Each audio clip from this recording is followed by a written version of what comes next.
Welcome to the Forward Miami show. I'm your host, Damian Pardo. Forward Miami is a local nonprofit, and we work with diversity and inclusion, and we're the producers of the Gay Ocho Festival. We're going to talk today about women, minority businesses, and women running minority businesses. And we have with us as our guest, Alyssa Ramos with Belle Investments. Welcome, Alyssa. Well, thank you. Thank you, Damian, for having me. I'm very excited to be on the show. Awesome. Quick question for you. Tell us how you got here, like your background. How long is the show? I don't think I have that much time. Half an hour, so we got to make it fast. Okay, I'll give you the quick version. I was studying to be an attorney, kind of fell into this world of events, volunteering where I worked at the time. I worked for Bacardi, a very large organization, and I just wanted to get some stuff to do on my spare time and kind of fell into events. We started doing events internally, and then eventually I figured this is something I can actually make a career out of. I still get to be an attorney, I still get to read contracts, and I still get to argue with people all the time about what's best for my client. But long story short, I love what I do. I get to work with an eclectic array of clients and executing their vision to making sure that their events are memorable is my top priority. Ali, one of the things that it most impresses me about you is what a great mother and basically manager of a family plus manager of a self-owned business. So how do you juggle? I mean, is that a women issue, or how do you Let see me, well, I mean, I know a lot of women that are just amazing at multitasking. And as we're speaking and we're obviously doing the show, I'm actually in my work van because I I was going to had to say work. that. I had to work on a couple of things today for some upcoming events. And then I'm actually right after this, I have to jump off and go speak with my son's teacher. So you just you find the balance, which is everyone's definition is completely different. And for me, everyone has to in our family has to put things in the calendar. Yes, I work a lot and I love what I do, but I also make time for my family. So it's a matter of what you find to be balance, what you define as balance. And I just schedule things out. I work with our family and making sure that we say, okay, Sundays are sacred and we're not working or a specific day. So you just communication really is the word I'm looking for. That's key in our household. So, and in my life in general. And you're originally from Miami, right? I am born and raised, very few, right? Yeah. I am of Cuban descent. So a lot of people want to speak to me in English and English only. Um, Spanish was my first language. And I'm very grateful to my parents, my grandparents for that because it was very important for us to speak Spanish in our house. However, it was also important for my dad to tell me that I needed to be educated in more than one culture. So I thank him for that. But yes, I was born and raised in Miami, so I speak Miami very well. Yeah, you do. That's fantastic. So I imagine you get the diversity and inclusion of South Florida. And how do you And feel about? I think, and I'm sorry to interrupt you, but I think that's you hit the nail on the head. Like Miami is attractive because there are so many different types of people, of things that you can do. There's cultures that are just fascinating. You know, yes, I encourage everyone to travel the world. However, if you want to really experience a lot of culture, just hang out on any of our amazing multicultural diverse communities. It's crazy. Well, we had a show a couple shows ago on Rise, Comcast Rise program, which is minority owned business grant that they make $10,000. And I was wondering, as a minority owned business owner, who you are, which you are, how do you feel about how that is all playing out? Do you feel there's a level playing field? Do you feel things are working for women? Uh, how do you see society? Well, I'm very grateful to organizations like Comcast because they're actually paving the way, and they're putting a high value on what importance we have in the community as minorities. Yes, I'm not a minority in Miami. However, I'm a minority in the United States, and it's still very hard to navigate a lot of different processes when it comes to certain things. It's challenging as it is to open a business. It's even more challenging for Latin businesses. It's even more extremely challenging for Latin women businesses. So, Take a minute and tell me a little bit about those challenges. well, Like what were the challenges you faced as a woman? wow, just the mere fact of I'm going to open a business, and the fact that it's, even though I'm considered to be young, it wasn't something that young women did when I started my business 20 years ago. Yeah.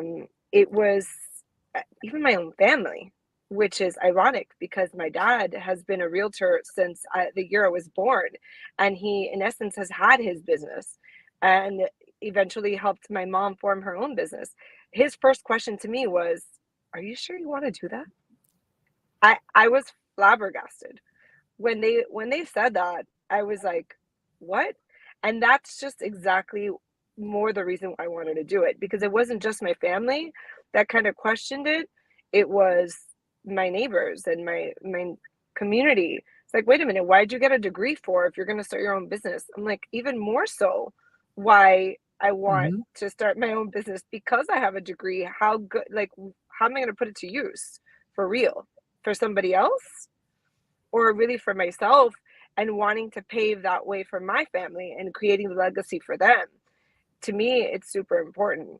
And I mean, we can go off into a tangent, Damien, because you and I I tend know. to do that sometimes for hours. But for the sake of time, I mean, I not only started a business, I started a business in a male dominated industry. Now, people are going to argue with me about that, that as an event producer, it is not a male dominated industry. You're right. Event planners tend to be women. However, the niche or the market that I work in, which is mostly construction, corporate, it has a lot of male dominated roles. And so it tends to be one of those things where you have to put your ego to the side and really use your education and your experience and teach people a couple of lessons. One, it's one of my biggest, honestly, things I love to do is staying really quiet in a meeting and listening. And you're laughing because I think you know where I'm going with this Yeah. story. But it's just listening and absorbing everything, processing everything. And then once the person, this is a real life experience that we had. Once the person was quiet, I then went back and said, "Well, it's interesting that you say that because it's not the legalities behind it." And they were floored when I threw the legalese back at them, and they're like, "How do you know that?" I'm like, "One, my experience, and two, my education. You don't get to where I am by just a whim." Um, I've been in this industry for 20 years, been doing what I absolutely love. My daughter is turning 19 in a couple of months, and I remember the day that I decided to do this. I was pregnant with her, and it was my mission to create this business that not only gave me an opportunity to pave the way for my clients in creating amazing events, but also for those around me to work with me and to leave that as a legacy for my family. So, Do you think it would have been different if you were a man? oh, 100%. 100%, right. 100%. So the challenges are still there in terms of door. However, yes, 100, like it's definitely easier to open the door. However, I'm going to go back to being a woman. I don't think we give ourselves enough credit for our sassiness, our ability to diffuse situations. Women tend to do that so much easier than men, whether it's the estrogen or the like I'm not exactly sure, chemical or not, but the ability for women to diffuse situations or to just soften the blow and like ease our way into things is completely underutilized. No, I would agree. I would absolutely agree with that. I've actually seen it when, with you. So that's amazing. And I think it's a quality, a skill that is underused sometimes. Yeah. Um, And you have to use it you have to use it smartly too, not to take advantage of the situation, but just literally to make sure that it benefits the person that it should be benefiting. and how do you see the corporate world with your clients and some of the events you work on? Um, I love so I have been so privileged, and I don't call it luck. I call it privilege because of everything that I've done in my life and every stepping stone, every relationship I have built, the one with you included. Um, I have worked some amazing events. I have taken a lot to get to those amazing events. And it's because of the relationships that I've built with these companies. Um, Corporate is now reopening their doors. And I say now because people think, oh, we've been doing events for a while, especially here in Miami.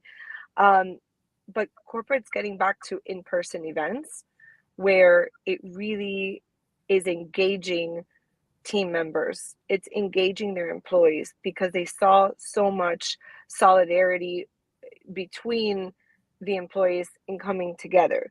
So in doing that, they're coming back and engaging their employees, whether it's a holiday party that they're having, planning up, or an engagement event. And they're calling it engagement events where they're engaging themselves with um, the employees employer relationship and opening up the doors again.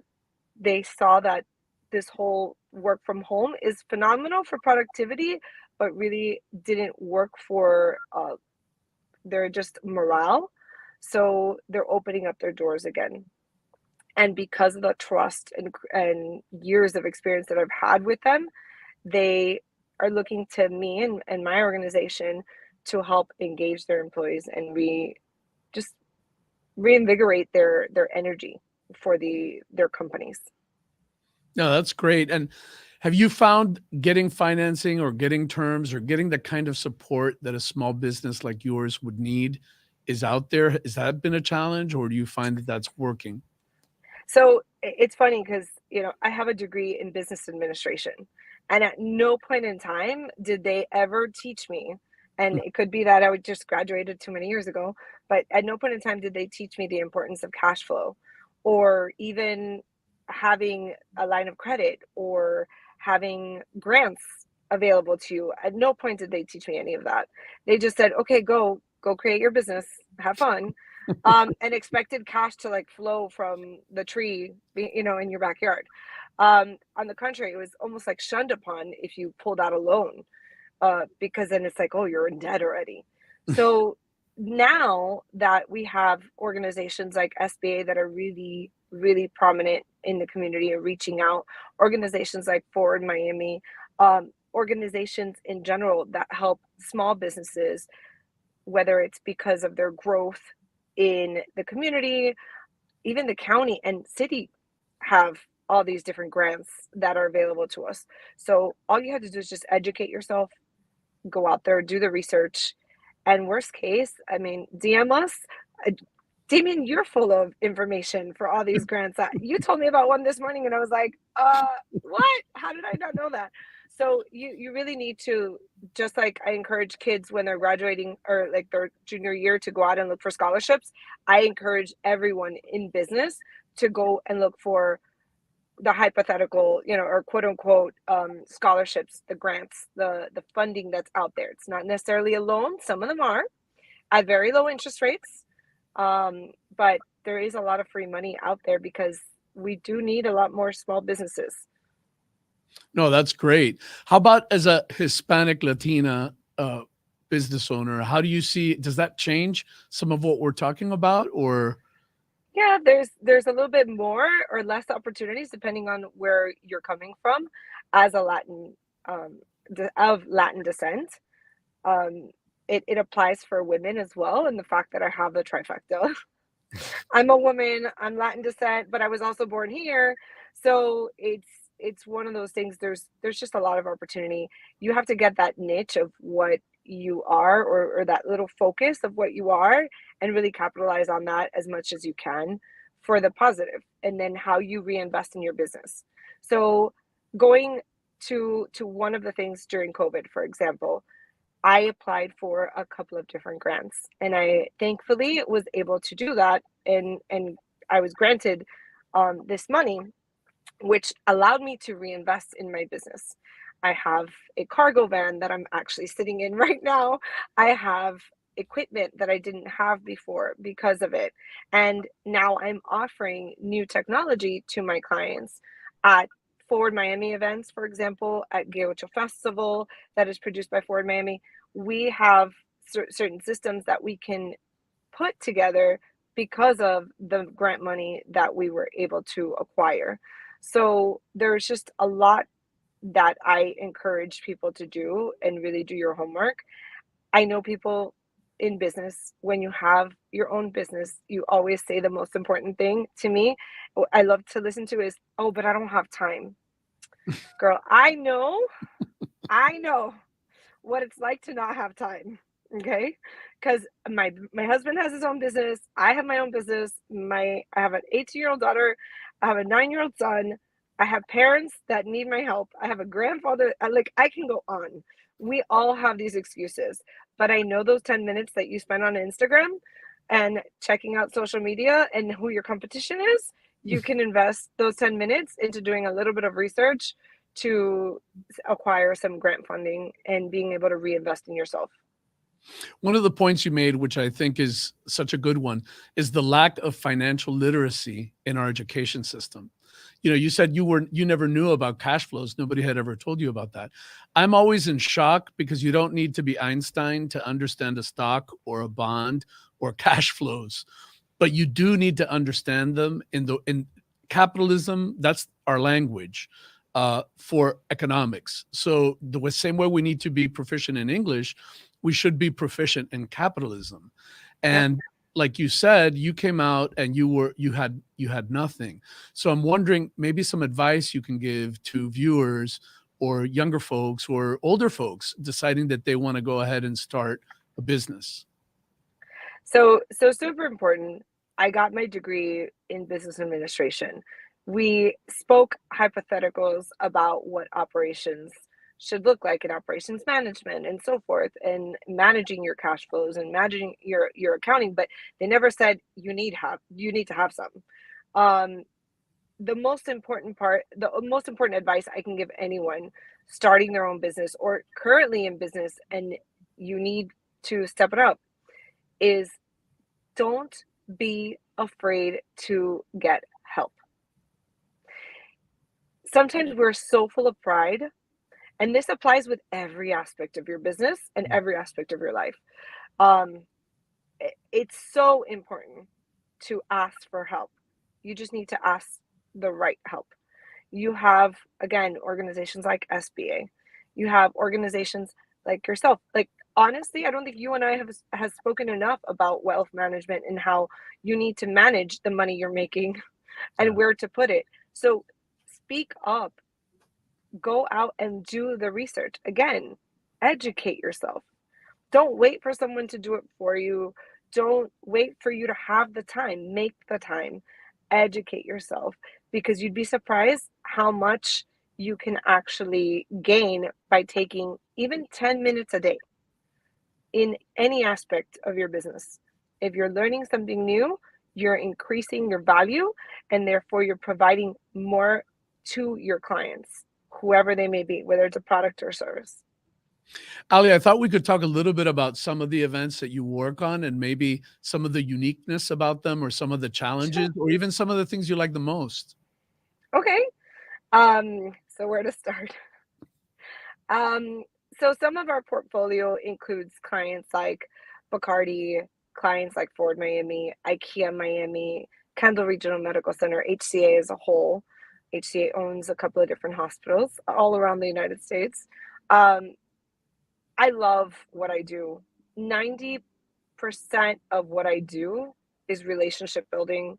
It's a matter of just really being myself, and I love that. The other 10% is gain, like just my skill sets as to how much I know about the industry that gets me there. Now, again, people can argue with me one way or another, but the way my personality is in this industry is completely different from a lot of my colleagues, um, in the sense that I can pick up the phone and call a lot of my vendors because of the relationships I have built and clients as well. So to me, that's the most important part. I've gained all these clients because of my loyalty to them, in the sense of I always want to see what's in their best interest. If they give me a budget of $1, I try to spend 80 cents. I try not to go for the $1.20. Those are very important to me, and it gives me credibility with them, so that when I tell them I really need to spend the 120, then, or invest the 120, then they do that. So I love that. I have about 70% of my industry, my clientele is corporate, and then the 30% is social. I work with other planners a lot. They hire us to do logistics because that's personally my specialty. I say that I graduated from two different universities. One is FIU, which is my alma mater, I love it and through, Great and school. the other one, thank you, and the other one is Bacardi, because Bacardi taught me a lot.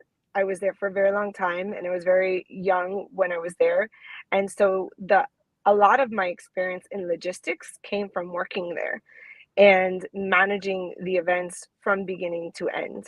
So that's why I get to work with a lot of planners, because they focus on the beauty of it and how gorgeous everything looks, and I focus on making it work. So to me, that's very, very important, which is why I get to work with people like Joe Plana and Company, which is like my partner in crime for everything. Jackie O, I get to work with Lisa Korn, amazing planners, One Inspired Party. I mean, the list can go on, but I've been able to do that, again, just the years of experiences and my personalities. Now, one of my favorite events um, is, believe it or not, because out of all the festivals, all the events, and not just locally, because it's important to say that Cabell does events not just in South Florida. We do events all over the United States, in the Caribbean. We've done events in Bimini, in DR, in Puerto Rico. We've done events all over the place, which we're very excited about, because I can literally pick up my bag and just travel anywhere. I don't need equipment with me. It's just my services, right? But one of my favorite events is Gay Ocho. Like I know you hate when I say this, because you're like, seriously, out No, of I all the don't. I love events. it. I love it.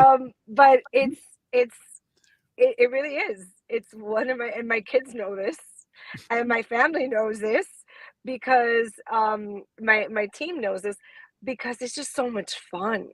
I get to do what I absolutely love to do, which is manage expectations, manage logistics from beginning to end. I work with a lot of artists during my events, which is a big part of my focus, is artist management for my clients, because not everyone knows how to work with artists. And when I say artists, I don't mean like painters, that could be it, but I mean like recording artists in music. So their performance times, and just seeing everyone have a great time. Like there's nothing more satisfying than standing back of house stage, like behind the stage, and going and looking out into the crowd and seeing everyone having an amazing time. And then you're walking through the streets and you see the police officers literally like, hey, with huge smiles on their faces, having a great time. There's families, there's all sorts of amazing people. It's such a wide array of people that attend Gay Ocho Festival. And we have a lot of stages. We have two anchor stages, and we have six side stages. It's just it's phenomenal what we do in a couple of hours on a Sunday in February. So it really truly is an amazing event. But we, aside from the festival, we do um, galas, we do fundraisers of all sorts. We do And the the Latin the Builders. festival is February 19th, just for Yes, the viewers. yes. I The was gala definitely is going to say February that. Thank 2nd. you. Yes, February 2nd. yes. That's exactly where I was going. Is we do a lot of great events. So um, another one is a lot of trade organizations hire us for their fishing tournaments, their golf tournaments, their luncheons on an ongoing basis. But again, on my calendar, the most important ones with a little heart around it. And it's not because Damian's here, but it truly is February 2nd at the Biltmore is our gala where we do honor a couple of key stakeholders in our community, and they're just phenomenal people that everyone should know who they are. So we're going to announce that at our kickoff in a couple of weeks of who those recipients are. And then, of course, you have to put it in your calendar. Sunday, February 19th, it's President's Day weekend. There's no excuse to party on a Sunday unless it's a Labor Day, like, sorry, an actual holiday. So the next day, no hay trabajo, there's no work. You got to go party with us from 11 o'clock in the morning until 10 o'clock at night, February 19th, from 17th Avenue until 12th Avenue on 8th Street. You need to come party with us at Gay Ocho Festival. So, Ali, one key takeaway from our conversation is the skill that you so accurately were talking about, and being able to soften a conversation and being able to bring people around. And I think it's a skill that you use so well in event management because you have so many personalities and there's usually some kind of chaos. And it takes a lot of, I think it's talent to diffuse a situation and get people to move forward. So is there any advice around that you can give women, or because I think sometimes women feel like they have to take the personality traits that men exhibit, and which is much more directional and focused. And is there any Yeah. comments around that? It's funny that you said that because I'm currently wearing a shirt that is my company shirt, but on the back it says "Evitando un arroz con mango." So for those that do not speak Avoiding a sticky Spanish, mess. Avoiding a yes, sticky mess. exactly. That's exactly what it is. It's avoiding a sticky situation. And I really do pride myself on that, but it boils down to one thing and one thing only: communication. Is you need to know when to speak, you need to know when to hold back, when to just soften the blow. When someone's very aggressive, you can't just fight fire with fire. You need to kind of diffuse it little by little. So my biggest advice in that aspect is listen, absorb, and then respond. That's the most important part, because sometimes people just want to be heard.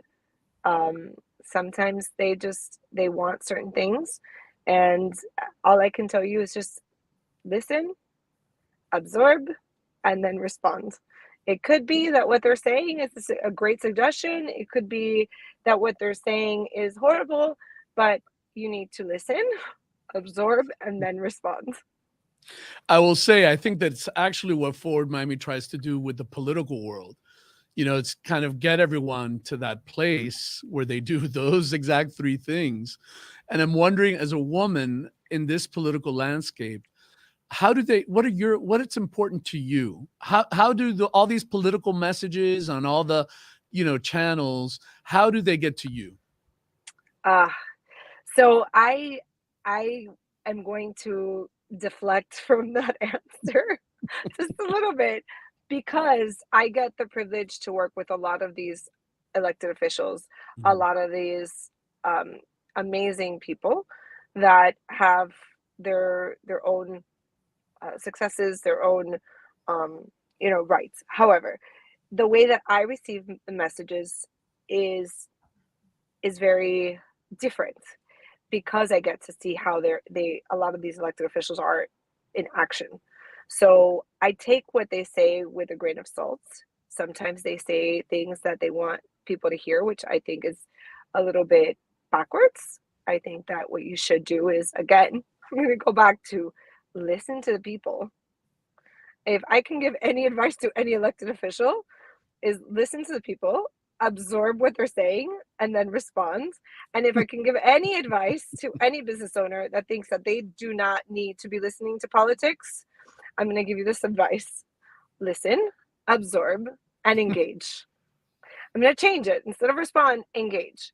Because as a business owner, as a communitarian, if you live, eat, breathe anywhere in the United States and you pay taxes, you need to know who your commissioners are, who your council people are, who your mayors are, who your governor is. There are people, it's so sad. I think that it goes back to education. Not enough people are educated in what politics are. It's not always negative. These people are ambassadors for us in our communities, and it is important to have a relationship with them. Whether it's one that's one-sided or very open and communicative, you need to be aware of who these people are and who is fighting for you. Regardless of party, regardless. And then make your decision, because Damian, we're here fighting for diversity and inclusion. It would behoove me and everyone around me to listen to everyone and what they have to say. I'm registered independent. I probably will die registered independent, because there is no one person that can steer me too much to the right or it's too much to the left. It's just not me. And people can argue with me saying that I'm very Switzerland and that I'm very, back and forth and wishy-washy. I know what my morals and scruples stand for. I'm in a very unique position to be in, to make a political statement. So it's unfair for me to make one way or another, but I do have my views that I share with those in my circle, because a lot of people, unfortunately, don't know how to communicate and don't know how to have a real conversation about what I feel versus what they feel, and what my views are and what their views are. So again, the one thing I'm going to say for everyone that is watching is educate yourself. Know who the political players are in your community, how they affect you. And by your community, I don't mean just your local government.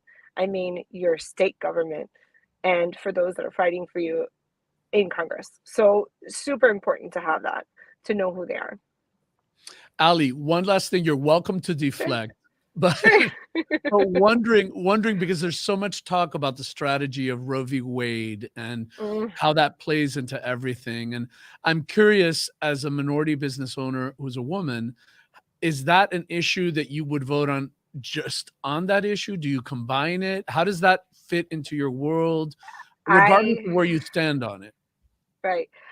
I will be very direct in this sense. I am a woman. Until someone walks in my shoes and lives my life, I cannot allow anyone to make a decision for me. I think it is very important, because there are so many situations out there. I used to stand very strong and say I am very pro-life, and I think that it's important for you to never lose sight of that. However, until you have had situations that, unfortunately, myself and many of my fellow women in my world have had, you don't know what it's like to have to make a decision where you have to change your views. And it's scary. It's super scary. But at the end of the day, I have the choice, because it's my choice. It's my life, my body. So therefore, I don't think anyone should have the right to tell me what to or not to do. I think there should be a process in place to make sure that I'm of sound mind and body to make that decision. However, I don't feel that anyone should have the ultimate right to make that decision for me. So I hope that I did not deflect in your answer, that No. you were very clear. So yes, that's Thank you. how I I feel. appreciate that response. And this is my last question, because we're running out of time. You know how that goes. No But worries. if you had a little magic wand and you could change something about South Florida, what would that be? The one thing I would change is just the way that people care about each other. I don't think they care enough about we don't care enough about our neighbors.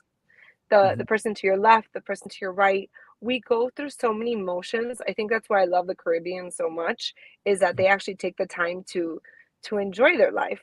And Mhm. in doing so, they know the names of their neighbors. Like, I question each and every one that are listening or watching. Do you know your neighbors? Do you know their names?